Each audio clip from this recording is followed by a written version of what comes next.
বিষ্ণুপুর বিধানসভা কেন্দ্রে তৃণমূল কংগ্রেস প্রার্থী দিলীপ মণ্ডলের সমর্থনে এক বিশাল বিজয় র্যালিকে কেন্দ্র করে আজ এলাকায় নজিরবিহীন উন্মাদনা লক্ষ্য করা গেল।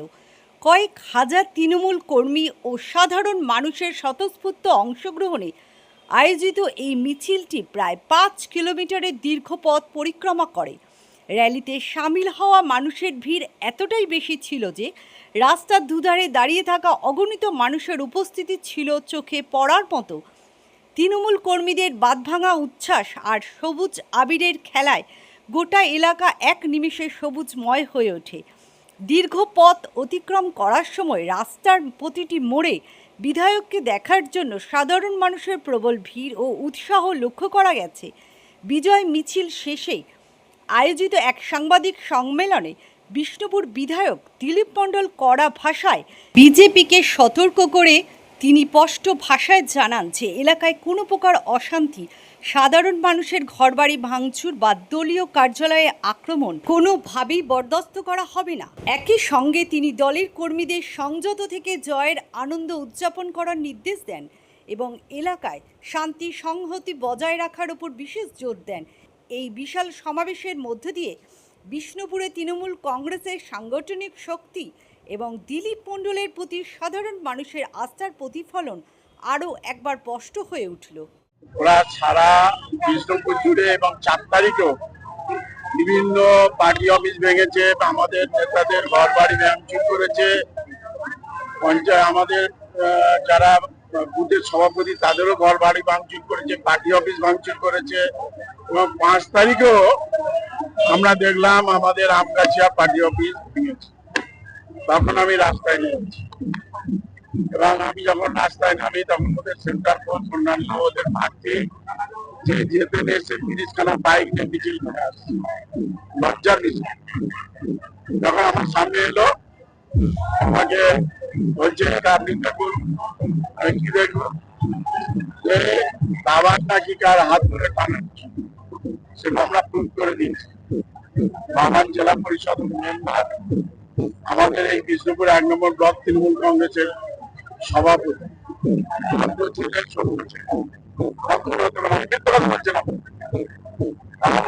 অনেক মাইনাতর্কি হওয়ার পর আমরা ওই দিনও আমরা একটা মিছিল, 50 জন ছিল, আমরা মিছিল শেষে 2000 মিছিল হয়েছে। আমাকে আইসি রিকোয়েস্ট করেছিলেন, ওদের প্রশাসন রিকোয়েস্ট করেছিলেন আপনি 4টে দিন ওয়েট করুন, দেখবেন আমি অনেকটা ঠিক করবো। কিছুটা করেছি, অনেকটা করেন। এবং বিজেপির নেতারা 2-1 জায়গায় তারা ঠিক করেছে, সব জায়গায় করেন। তারপর দেখলাম পঞ্চৌকি থেকে ওরা 250 বাইক, যেটা সাতগাছিয়া এবং বিষ্ণুপুর মিলে, এবং একটা জেসিবি নিয়ে তারা আমাদের এই যে বিষ্ণুপুর, এখান থেকে বিষ্ণুপুর শান্তির বিষ্ণুপুর কৈলাস থেকে আরম্ভ করে নেপালগঞ্জ হয়ে কয়েলের মোড়, তারপরে ওদিকে হয়ে আমতলা, এই যে একটা জুলুম, একটা উত্তরপ্রদেশের একটা যে বুলডোজার সেই রাজনীতি এখানেও চালু করতে চাই। আমি এসপি কে বললাম, আইসি কে বললাম, বললো বন্ধ করেছি, কিন্তু কোথায় বন্ধ করেছি আমি ছবি পাইনি। আমি বললাম তাহলে কাল থেকে আমি নেমেছি এবং আমি আমতলায় নামবো। আমাদের মগরাহাট পূর্ব, মগরাহাট পশ্চিম, সাতগাছিয়া, বিষ্ণুপুরকে নিয়ে ধানকল থেকে আমাদের এমপির অফিসও ভাঙচুর করেছে, কার্যালয়, তৃণমূল কংগ্রেসের কার্যালয় ভাঙচুর। ওই পর্যন্ত আমরা মিনিমাম 6, 7, 8, 10 হাজারের মতন আমরা মিছিল করব। আমাদের সঙ্গে মানুষ আছে কিনা আমরা দেখাতে চাইছি। আর এখানে কয়েকটা হারমার, এই যে দেখছেন বিল্ডিং, পুরো বেআইনি, কোনো পারমিশন নেয়নি, কোনো নকশা নেই, সব নেই। সে এখানে আবার ফেরত সন্ত্রাস করতে চাইছে। বলুন, ওদিকে অভিজিৎ নস্কর, তার কোনোদিন আমি চিনতাম না, সে বলছে নাকি তার বাড়িতে খেয়ে মানুষ হয়েছে।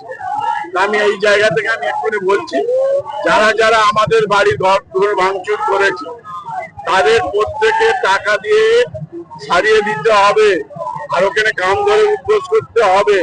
তা না হলে আমরা তাদের কাছ থেকে কিভাবে আদায় করতে হয়, আর না হলে ওদের বাড়ি বিক্রি করে যাদের ভাঙচুর করেছে তাদের আমরা ছাড়িয়ে দেবো এবং এদের এখান থেকে আমরা তাড়িয়ে দেবো।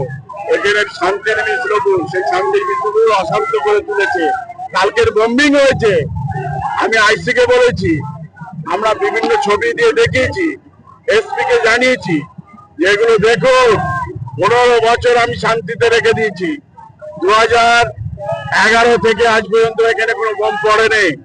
এখানে আমাদের ছেলে যদি কেউ উৎপাত করে তাকে সঙ্গে সঙ্গে শাসন করেছি। এখানে যার জন্য আজকের এত ডেভেলপমেন্ট হয়েছে, সেই ডেভেলপমেন্ট বন্ধ হয়ে গেলে আমি ছাড়বো না। আমি রাস্তায় নামবো বলেছিলাম, আজকে তাই রাস্তায় নেমেছি। এরপর পরপর বিভিন্ন, আমি বুধবার দিন আবার মগরাহাটে যাবো। তারপরে আমরা এখানে একটা মিছিল বের করবো ধানকল থেকে বিষ্ণুপুর থানা হয়ে আমতলা হয়ে আমাদের এমপি মাননীয় সাংসদ অভিষেক বন্দ্যোপাধ্যায়ের যে অফিস ভাঙচুর করেছে সেখানে যাব। কত ক্রিমিনাল মোস্তান আছে তাদের আমরা জানাতে চাইছি। যারা আজকের মোস্তানি করতে চাইছে তাদের বাপ ঠাকুরদার সাথে আমি লড়াই করে এখানে অনেক ক্রিমিনাল মোস্তান সিপিএমের হার মারে সেখানে আর এখানে এই বিষ্ণুপুরের মাটিতে আর তাদের স্থান নেই। আবার দুটো ক্রিমিনাল এসছে, শঙ্কর সরকার আর রেজাউল। আমি আইসি কে বলে দিচ্ছি, এরপরে যদি করতে পারেন ভালো, নাহলে এখান থেকে ওদের ছাড়া করে দেবো।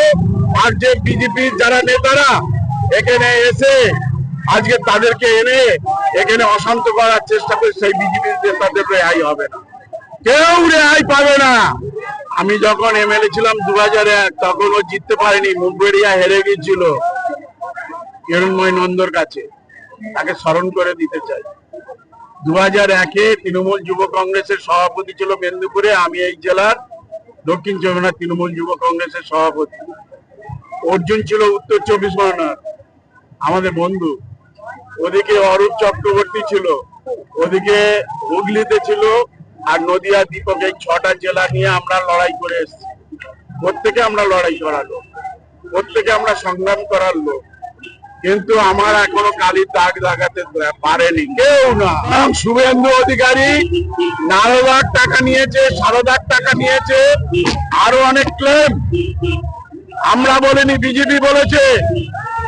সেই বিজেপি তাকে ওয়াশিং মেশিনে দিয়ে তাকে পরিষ্কার করে আজকের মুখ্যমন্ত্রী। এটা আমাদের লজ্জার, এটা আমাদের লজ্জার। কিন্তু সে তাকে তবু শুভেচ্ছা জানাবো। এত বিভিন্ন রকমের চুরি কারচুপি করে জিতে আমাদের প্রায় 40-50টা বিধায়ককে তাড়িয়ে দিয়ে গণনা কেন্দ্র থেকে ভোট মেশিন চুরি করে বিভিন্ন ইভিএম এ কারচুপি করে তারা জিতেছে। তারা মনে করে না, আমরা মনে করি এটা জনগণের রায় নয়। তবুও বলবো তার শুভবুদ্ধির সময় তাদের উদয় ঘটুক, চৈতন্য হোক, এবং কর্মই ধর্ম সেবাই পরম ধর্ম, এই আদর্শটাকে যদি থাকে ভালো কাজ করুক। নিশ্চিত আমরা বিরোধী জায়গায় থাকবো, আদর্শ থেকে আমরা বিচ্যুত হব না। সংগ্রাম চলবে, ধর্মযুদ্ধ চলবে। ধর্মযুদ্ধে বন্ধু বান্ধব আত্মীয় স্বজন কেউ আপন হয় না। ধর্মযুদ্ধ থাকে, ধর্মের জয় হবে।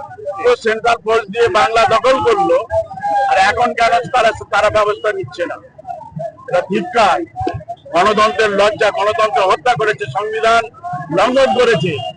SC ST ওবিসিদের ইউজিসি যে আইন লাগু করার কথা তারা করছে না। আমাদের শিডিউল কাস্টের মেয়েদের হাত ধরে টানাটানি করছে। হিন্দু ভাই ভাই করেছিল, আজকে 95% হিন্দুদের মারছে। এটা লজ্জা। ওদের মুখে এইসব শোভা পায় না।